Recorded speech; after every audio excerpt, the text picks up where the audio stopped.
munana kawumuza munana kyenda mutana akawumuza ttaano radio Wood Radio omuntu wa bulijjo tugguse n'enteekateeka eyakabbinkano wiiki yakubiri nze mulangira Kalema atereddewo munnange Ndawula Albert muzzukulu wa Nvirimbi waali PK Ross Kabanda Nannyazi ye tukozesa mu kabbinkano waali era yateredde edda alinze kugemula bugemuzi DJ Daniel talina kika abeera yene emmanga mu byuma n'akutuusaako amaloboozi gano nga bw'ogawulira ate tubeera ne mukwaya Jesse agatutereeza n'atuteeka ku mikutu giriigi mukwanira wala oba gye muyita social media era gwe bw'obanga olina w'otambula gwe teekako social media handles zaffe ojja kuba otufuna Facebook, Instagram, ogende ku X gye mwayitanga Twitter n'ebirala byonna nga bwe mubimanyi mumuyitaani oyo ye tookotoko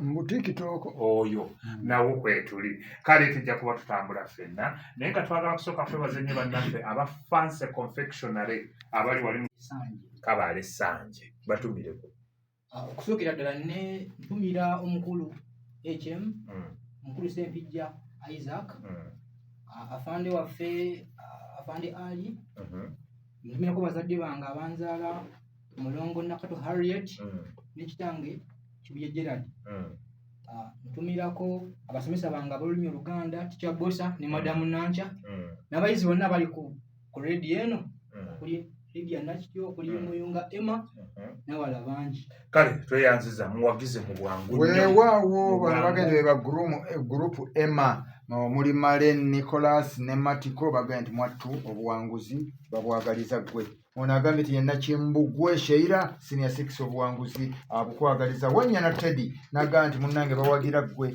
Nabakooza Margaret ne Nakawesi Josephine senior 5 mwattu bakubaganya nti munnaye tobayiwaayo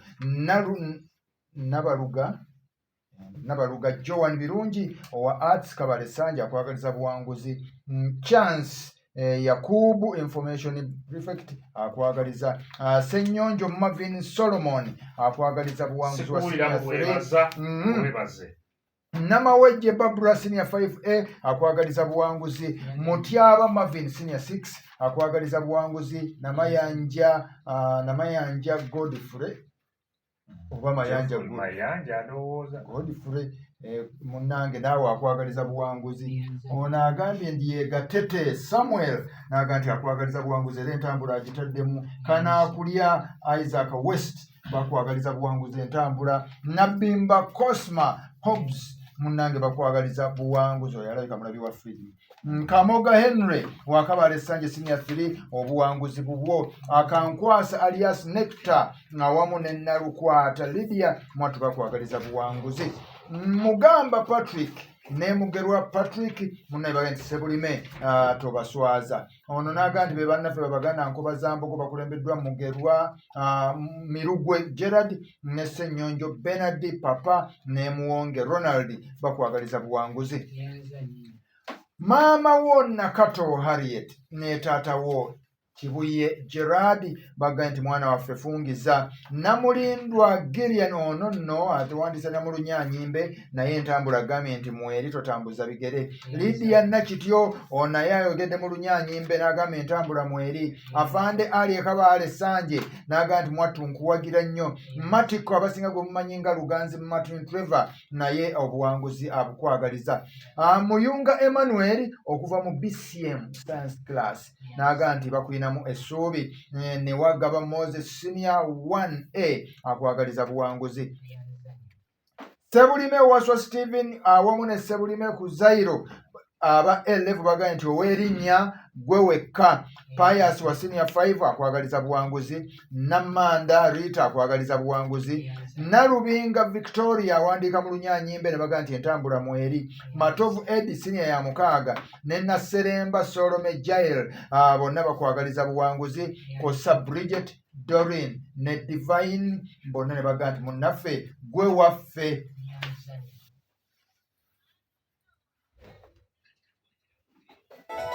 engero wakati mu kabiikano k'olulimi oluganda zikutuusibwako Nailo Vocational Institute ettendekero erisangibwa e Masaka ku luguudo lwa Masaka Kampala kilomita 2 ku ludda e Kako kati gwe muzadde leeta omwana we yamala P7 ng'akola BCD Engineer Makanga, Omolo, Kalibala, Kasule, Musiitwa bakwagaliza buwanguzi.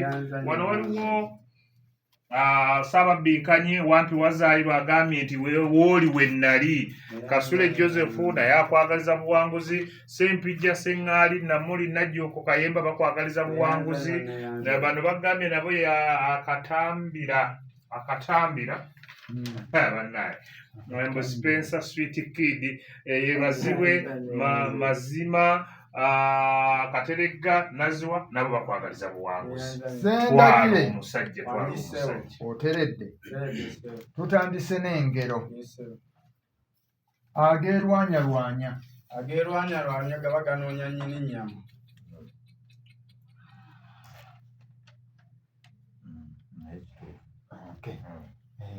kale bakuwadde busatu Eyanza nnyo akagenda kalya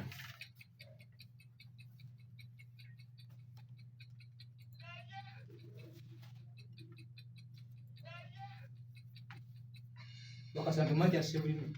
Sebu musirwaffe tomuwa mbawe ekituufu tugende.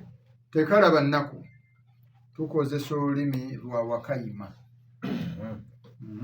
Akatali kabbe Eggumba osuula mu mulyango. bakuwa busatu. Tunaalyamu eyidde Akufumbira lukoolakoola. Okyalina obudde bwo. Wakayima Lubega Dennis Lubega ng'erumye mufumbi. Lubega akabonero kamuwe Yanza Ssebu. tweyanziza nga bw'otambula mbajjukiza kuba naffe aba Pals Creative Pictures basaba okuludda ekipya guno gwe muzannyo empisa n'obuwangwa mu mulembe omukyufu. Mwenna abayizi mwenna aba siniya ey'okuna tukugamba nti ng'ennaku z'omwezi 27 tugenda kubeera kyotera. Muleete abaana ba siniya ey'okuna omuzannyo guno gugenda bayambako ku kalikulamu yaabwe empya. Awo nate ku lunaku ennaku z'omwezi 28 bagenda kubeera wali ku hotero ya Maria Flo e Masaka. Awo nno bajja kujja n'emizannyo ebiri empisa n'obuwangwa mu mulembe omukyufu ogwa O-level n'agamyuka omutezi ogwa A-level.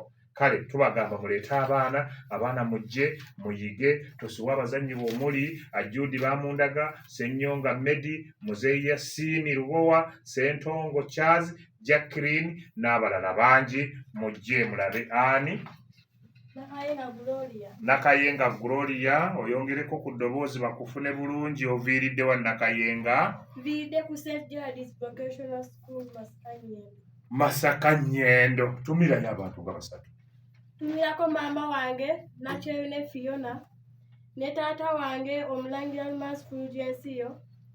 Tumirako n'emikwano gyange abamperekedde Catherine ne Oliver. Tumirako ne kooki wange Moses. Kooki ozannya muzannyo ki? Nzanya football. Ogwe Yes, osamba namba ki? Samba namba 6. Kale kabamala okuwagizaamu wano katono tulabe mu bwangu nnyo. weewaawo onagambye nti nze maama wo Nakyeyune Fiona mwana wange funvubira tuli ffenna. Ono n'agamba nti ab'ennyumba y'Omulangira Kamaanya Busoga Kyamuliibwa bakwagaliza buwanguzi. Coach Moses ayagaliza Nakayenga Gloria munnange El Capitano wa St. Gerald Girls akwagaliza buwanguzi. Taatawo Omulangira Lumansi F Munyendo akwagaliza buwanguzi nti mwanange funvubira. Nannono Doreen akwagaliza buwanguzi mwattu bagambye nti nywera. Nakimera Catherine Nabisere Roda Nakanwagi Sheila Nakimbugwe Viola ne Kasande Juliet bagambye nti gwe wekka kugwe kwe basibidde. Babiri ewasiniya eyokubiri akwagaliza obuwanguzi Nansamba Oliver wamu ne Nakayenga Gloria Blessing Anita Jackie Ntando n'abayizi abooluganda entambula bagikuweereza. Ono agambye nti Doreen Bola munno munnange n'abayizi abalala bakwagaliza buwanguzi era entambula bagyesonze ne beerekereza Donati. Mumbejja nkututte mu ngero ezitutuusibwako bannaffe aba Nailo Vocational. njagala owulirize bulungi lwenkuwa lwonziramu olusooka lwa mulungi Kinyize ssebo. Wakayima jangu Sendagire Mike. wenno Sendagire Teruggwa matenda. teruggwa matenda Sendagire mu akabonero tugeze ku lwokubiri wamma Mumbejja lunaayabira mitala Kinyize ssebo. Wakayima Sendagire nga yeesinga ekinyumu mu akabonero Sendagire kankuwamu olwokusatu tebakukangakanga Omumbejja bamukanga maaso ga munya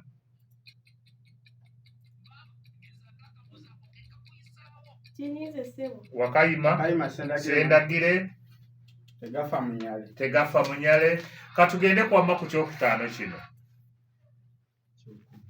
kyakuna lutta munno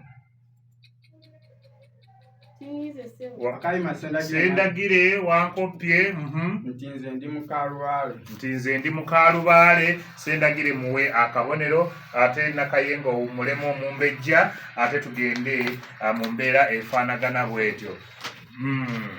Weewaawo gwe munnaffe ali etuga nti oyagala ssimu ey'omulembe ng'eri ku tekinologiya atuukaganye n'omutindo ogwa .com jangu wano e Masaka ku sitowa yaffe oba ku dduuka lyaffe erya Infinix obenga weefunira ekika ky'essimu ya Infinix ng'edduuka y'emisinde gya tekinologiya wa 4G ne 5G. Kaakati tugamba nti buli lw'onoogula essimu yaffe eri ku bbeeyi ntono tukuweerako ate n'ebirabo ebigenderako nga screen guard ne cover nga bya bwereere. Kale nno tusange mu kibuga Masaka oluguudo Elgin Street okuliraana Byansi Pharmacy. Oba oyinza n'otukubira ku ssimu mwattu nno ku 075 abo bannaffe nabo tuli nabo mukulwani Lubega Dennis omwana eyeddira engabi ensamba mumuyina n'ekikopo ekyebika lumoviriddewa Classical Senior Secondary School nzizo olowooza mukulu hudu mugera takuwulira mutumireko nsobola okutumirako okusogera director wange omukulu Kamulagira Joseph nentumirako abasomesa bange abalumya Oluganda okuli Master Dumba Balakira okuli Master Mulindwa Taibu ntumirako maama wange anzaala omukadde Nalule Margaret ntumirako abayizi ba Classical bonna okusinga ddala abasinia ey'omukaaga okuli Nasi wa Divine Mase Ashirafu Jiko Kefasi n'abalala bonna. Kale kati gwe olw'okuba nti obadde tolina nnyo bubaka kyovudde tukuwadde akaagaanyaako osobole okutumira abantu abo mutwalo omusajja ow'engabi wapa ssebo katutandike bwe tuti mwaka gwa nswa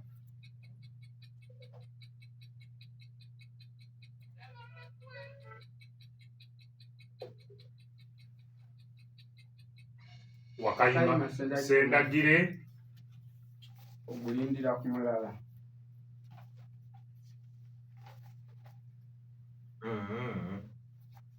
bawe ekituufu tewali mulala. bagutenda ku mulala tosekera egwa wala ngate ndajjawo obudde okyayina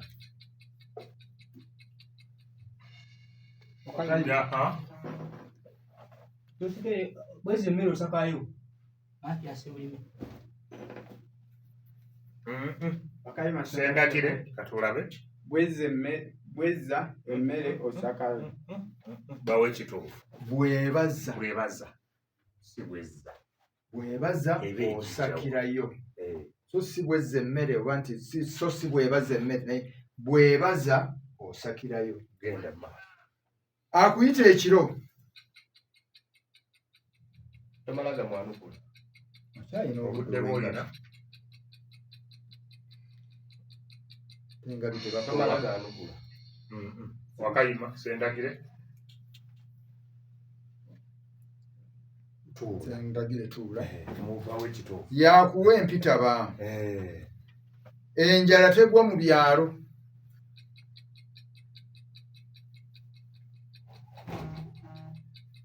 erugero namba 4 Wakayima Sendagire Mike. gwe wasoose Gwa mu mayumba. Egwa Gwa mu mayumba. Ssendagira Katulole batogamba. kyogamba. Egwa mu mayumba. Olugero mutaddemu ennyingo egwa mu ate nga kiri egwa mayu.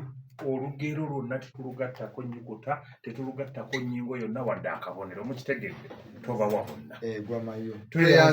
Tweyanzege omulungi awuliriza jangu nnamba emu otuule.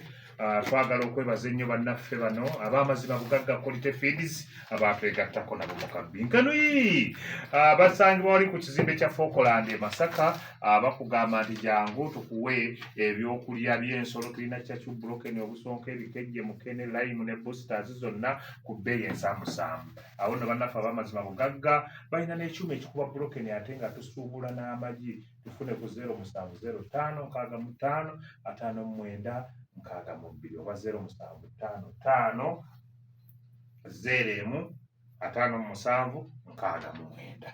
Twala.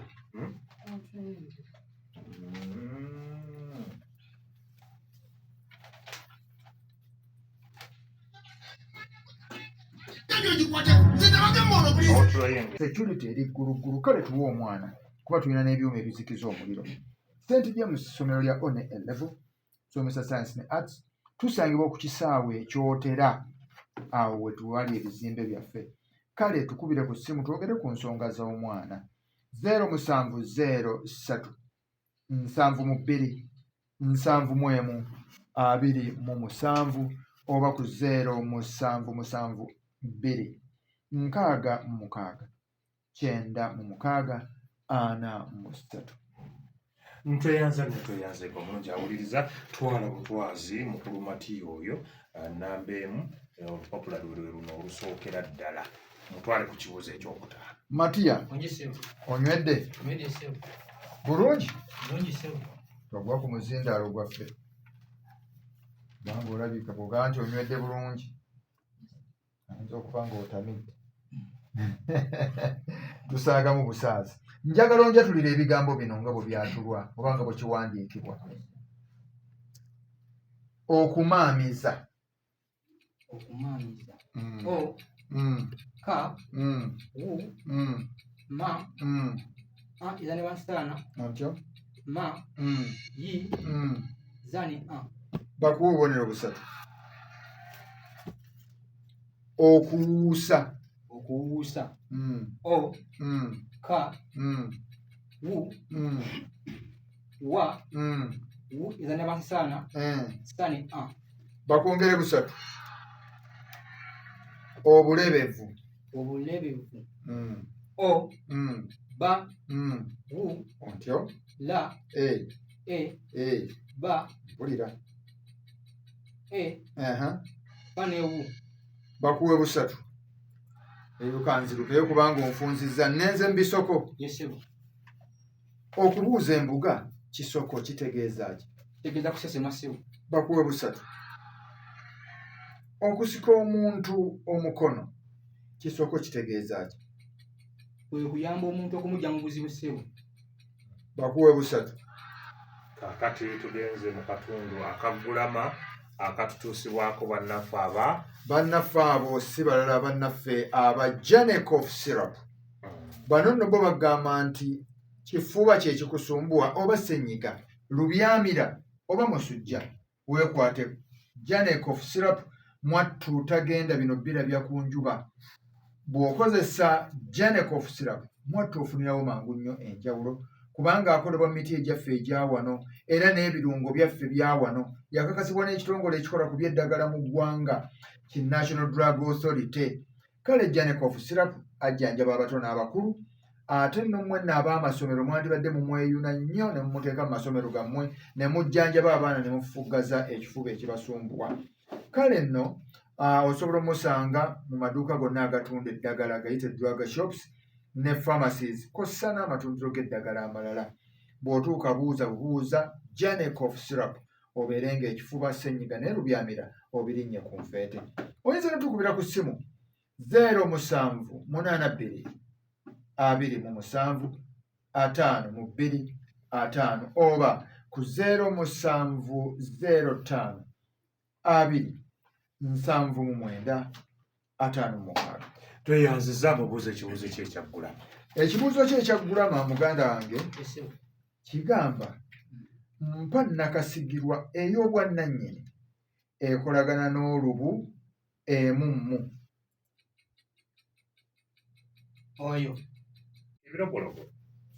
ebirogologo e ba yi la o ga go o ga o Wakayima. Kino tetukironda. Tukironda. Obuusa Kale wandiika bugamba. kino sendagire. Mumanya mukulu lubega. Ebigagu. sendagire Sendagire. Ebigagu. ebigagu e ba yi ga u Ebigu. Owandiise ebigu. Tugambye ebigagu. Tugenze ku kyomusanvu. Kakkana. Okusenyuuka. okusenyuuka o kane u sane e kane a Okusenka. Okuseka. Kiki? Kale katugende mu bisoke eyo nkugjeeyo. Tugenze mu bisoke ekibuuzo ekyomunaana. ese Okuba embuyaga ezikunta kisoko kitegeeza ki? passive Kitegeeza kufa.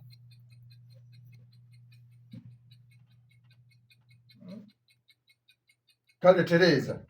Tereeza tukukkiriza. kitegeeza omuntu okuba nga yafadde Kubanga wafa dda naye si buli afudde nti mbuyaga zikunta.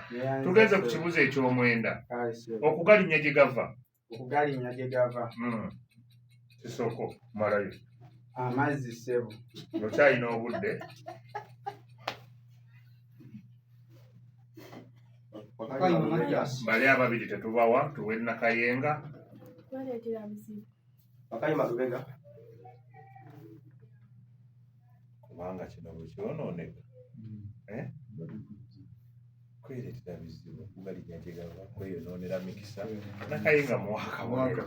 Tugenze mu gulama akutuusibwako bannaffe aba Jane Coffee. Cough syrup.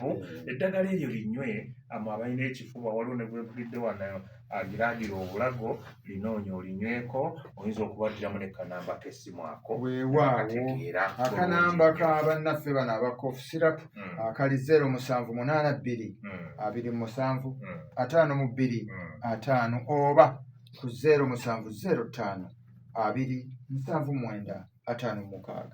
Mukulu Sendagire Wandiise. wuliriza Ese kakazi kalungi kawala gagwa mu lubuuki ako gava mu lubu 12 ka okyalina obudde.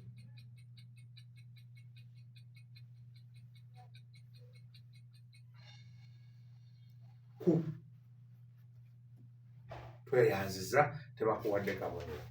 Ne tugenda ku namba 3 yingirawo mu mbejja mu miguwa. Twagala okwebaza ne bannaffe abayimuka Uganda Skilling Center Masaka. Bannaffe bano batuleetedde ebirabo ebyabawanguzi abagenda okuvaamu olwaleero ababiri ate bajja twongera n'ebirabo ebirala naye bagamba nti batendeka abayizi abawala n'abalenzi obukugu obw'enjawulo omuli okukola sabbuuni okukola ennoni okukola emisubbaawa okukola ebitabo okufumba okukola keeke n'emigaati n'ebyamakolero byonna okukola engatto ebizigo n'ebirala. Tutwala abantu abasomyeko oba abaana abasomyeko n'abataasomako. Tusanga ku kizimbe kya Muto Complex awo ekimmanga wa banka eyo gye muteekamu ssente Tropical Bank. Ekizimbe ekyo Muto Complex ku mwaliiro ogwa waggulu edda awaalinga data mayini.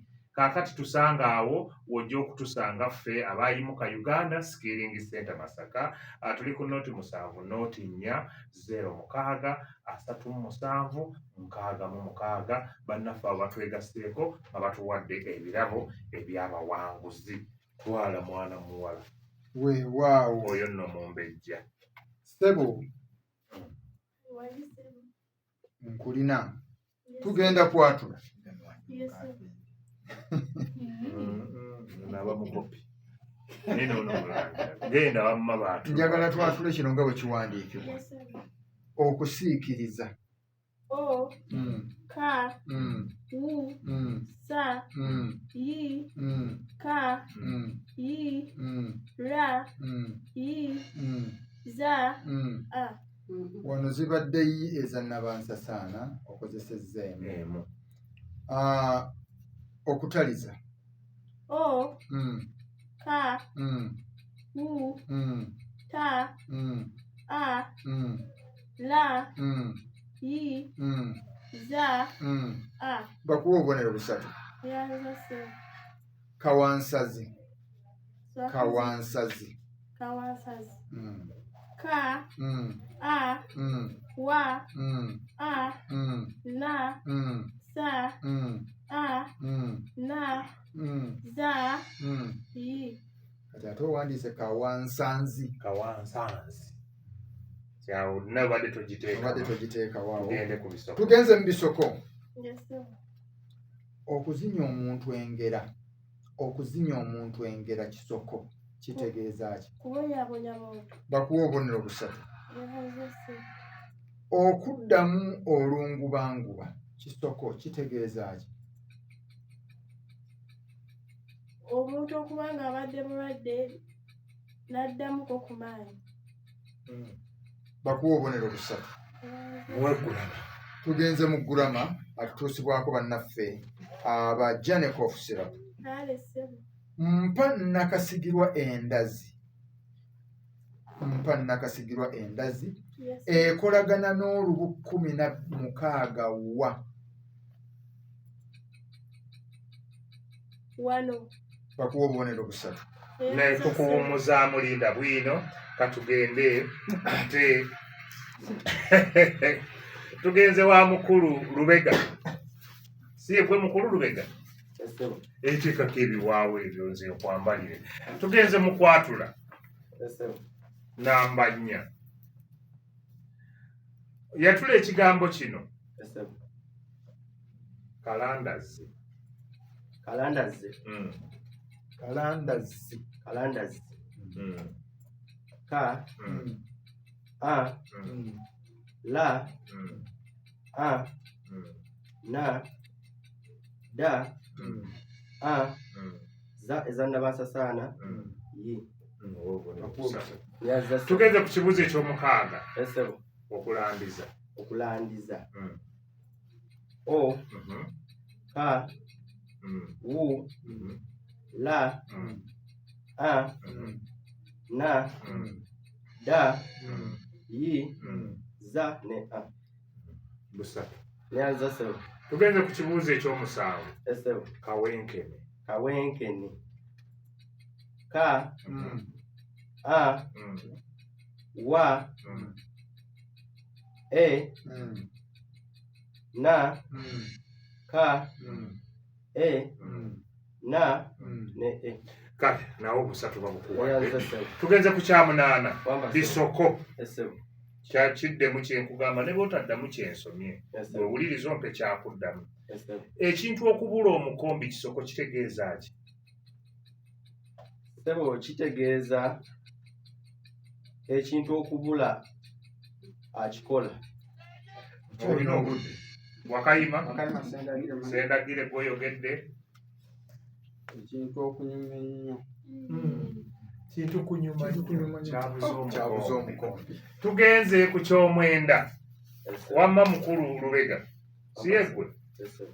ekintu okufa otulo ate kyo kitegeeza Sebo ekintu kibeera nga kingi nnyo. kintu kubeera kingi bakuwa obubonero busatu Yanza sebo. tugenze mu gulama atuusibwako bannaffe abajja ne kofu sirapu kasirapu ako kanywe ate osobole okuwona kali mu matundiro g'eddagala wonna tugenze kuwuliriza Esebo. nakasigirwa endazi Esebo.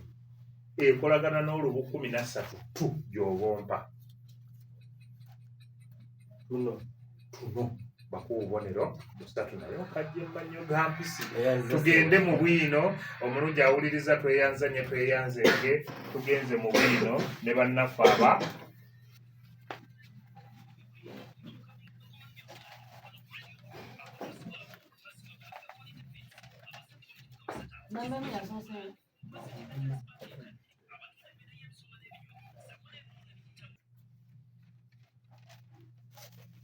Memba Ssaalongo Achom Apuli Ntambaazi Nawolovu Kiyita waggulu yali awezezza emyaka egy'obukulu emirungi 40 era nga mu myaka egyo yali akoleddemu ebintu bingi eby'amagezi ag'obukujjukujju mpozzi n'obuzira. Yali asomye nnyo anti ng'amabaluwa g'amasomero agalaga nga bwe yayitanga obulungi boogi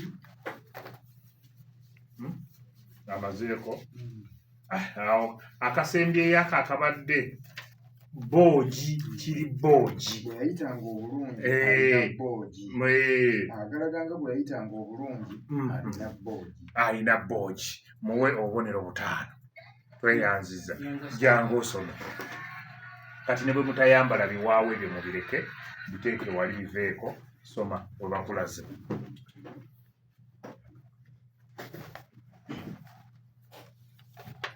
Kiyita teyabuuzibwa bwe yayitanga obulungi alina bongi. Kiyita teyabuuzibwa pulayamira 7 naye yalina ebbaluwa eraga nga bwe yayita.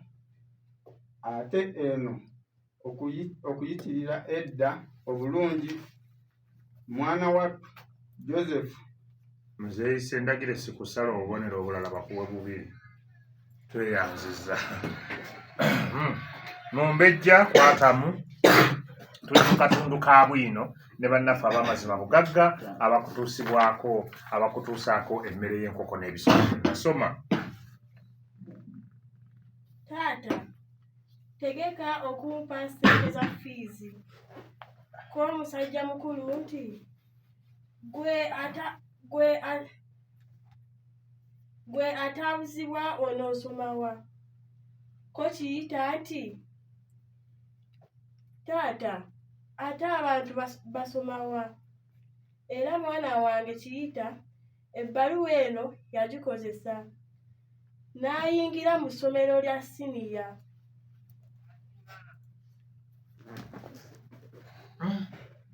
Muwe obubonero 4. kibadde gwe ataabuuzibwa onoosoma wa? Tuula.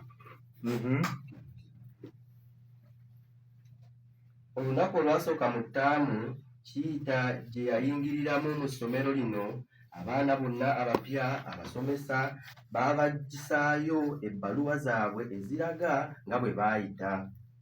Mu babaluwa gano kwaliko n'ebifaananyi byabwe. Ne Kiyita yaggyayo ebbaluwa gye yali aguze ku Joseph Adams Ochom kyokka nga kuliko kafaananyi ke ye Kiyita. Ebbaluwa yali eraga nti yali yafuna obubonero bulungi nnyo era omusomesa olwamutunuulira n'amwagalirawo. Omusomesa yalabula abayizi abapya okwewandiisa mu mannya ge baagala gabeere ku bbaluwa zaabwe eza siniya ey'okuna nga bamaliriza omusomo. Kiyita yasekera mu ttabi lya ngalo ng'eno bw'agamba nti bakuwadde obubonero 6 koma. Tweyanze omulungi awuliriza atukwebaza okuba nga tutambudde naawe okuva wali we twatandikidde okutuuka kati ku ddakiika eno ezigenda okuwera essaawa 2 tuba tugenda kukwasa bannaffe abawootobadde banaakutuusaako ab'enkya olupapula Daniel yalubuzizza olubaddeko amannya ago aye n'ekyuma wano nakyo ndaba tikisobola kubiggyayo. Kale ab'enkya mwetegeke okuwuliriza ku pulogulaamu eziddako oba tomanyi lunaku nti enkya ogenda kujja naye ng'ate twabasoma dda. Twagala tugende ewa Kigemuzi atuuseeko naye nga twebaza nnyo bannaffe mwenna abatuwaniridde mu nteekateeka eno ey'akabbinkano. Mwebale nnyo, mwebalire ddala bannaffe aba Infinix Store abakugamba nti edduuka lyaffe twaliguddewo olwaleero twaliguddewo. Jangu ogule essimu store gye twaguddewo. Jangu ogule essimu ku bbeeyi ey'enseko obuseko wano mu kibuga Masaka. Edduuka ly'amasimu gano tetukwanjulira erya Infinix lisangibwa ku lisangibwa okuliraana Byansi Pharmacy. Kale jangu ate tulabe nga tukofuna ku ssimu nawe obeera ow'omulembe. Tukubire ku noti 758800 mukaaga. St. James Secondary School Kyotera mutuwa abaana tukyabeetaaga. Womal Educational Center tuli eri Mutukula bane tubagamba nti mutuwa abaana ku ssomero lyaffe abaana tebajja kwejjusa. Tulina Jane Cough Syrup ku nsonga ez'ekifuba, ssennyiga, lubyamira n'omusujja. Weekwata eddagala lyaffe lino. Eddagala lyaffe lino lyakkirizibwa ab'ekitongole ekya National Drug Authority. Jangu ofune eddagala lino ku bbeeyi nate ennungi ddala. Lisangibwa mu drug shops zonna, mu pharmacies ne mu matundiro amalala. Jangu olifune oba okumanya ebisinga tufuna ku noti 7822752 noti 7052795 Nairo Vocational mwebale nnyo bannaffe. Fancy Confectionery mwebale nnyo. Valley Cave Restaurant mwe musinga. Weewaawo ddi olunaku olw'enkya Lugaju Pius oli wa St. James Kalugulu ojja kubeera mu Nsiike. Bukenya Ronald oli wa Kijabwe MSS oli mu Nsiike. Nakibuye Specioza oli wa Mbirizi Modern oli mu Nsiike. Ne Jumba David St. Stephen's High School Kyotera mwe muli mu Nsiike. Ojja kumubuulira bamuwadde ekirabo omumbejja era nanga abambejja Mukama abasaasire. Katuwulire Kigemuzi. Ono ye Sekayengo oli ye Nakayengo. Kale tweyanze Nakayenga Glorious at Gerard's Vocational Secondary School. Engero teyafunyeewo ebisoko yafunyeewo 6, okwatula yafunyeewo 3, Glama nafunawo 3, Bwino yafunyeewo 4 ate n'alondayo kamu omugatte gwa bwero buli 17. Sendagire Michael wa Africa with Love Engero yafunyeewo 6, ebisoko nafunawo 3, okwatula teyafunyeewo, Glama teyafunyeewo, Bwino nafunawo 2, yalonzeeyo 5, omugatte gwa bwero ku buli 16. Lubega Densi owa Classical Senior Secondary School Engero teyafunyeewo, ebisoko yafunyeewo 6, okwatula nafunawo 9, Glama nafunawo 3, Bwino nafunawo 6, n'alondayo kamu omugatte gwa bwero 22. Kakati ye Sebulime Mathias okuva ku Kabale Sanje Engero yafunyeewo 9, ebisoko nafunawo 6, okwatula nafunawo 9, Glama tafunyeewo, Bwino yafunyeewo 5, teyalonzeeyo omugatte gwa bwero 29. Olunaku olwaleero tuyisizaawo abaana 2 okuli Sebulime Mathias Kabale Sanje n'omugatte gwa bwero 29, ate ne Lubega Denisi okuva ku Classical Senior Secondary School n'omugatte gwa bwero 22. Weewaawo tweyanzeege tusikanganyeko mu mikono. Tetubadde mu lutalo, tubadde mu kusoma ate n'omulundi omulala tujja kubeera bwe tutyo. Mu ngeri ey'enjawulo sirema kwebaza musomesa wa Mumbejja Nakayengo, omwana ono muto wa senior 1 naye oliwo kilasi ate ali mu bavubuka 2 ba senior 6, omu wa senior yakusatu, ye wa senior esooka. So omwana ono ndowooza wanjawulo. Nakayenga weebale kubeera na buvumu obwo, ate kino tekikumalamu maanyi n'omwaka ogujja komawo. Ffe tukulindiridde mu kabbinkano wano, ekyo kimaze tulaga nti oli muwanguzi, osobola okwetikka akabbinkano kano olw'obuvumu bwokka obukuleese. So yogayoga nnyo n'omusomesa wo tumwozaayoza n'ebakadde bo. Paka olunaku olw'enkya akabbinkano kaggule, mubeere bulungi, mwelaba.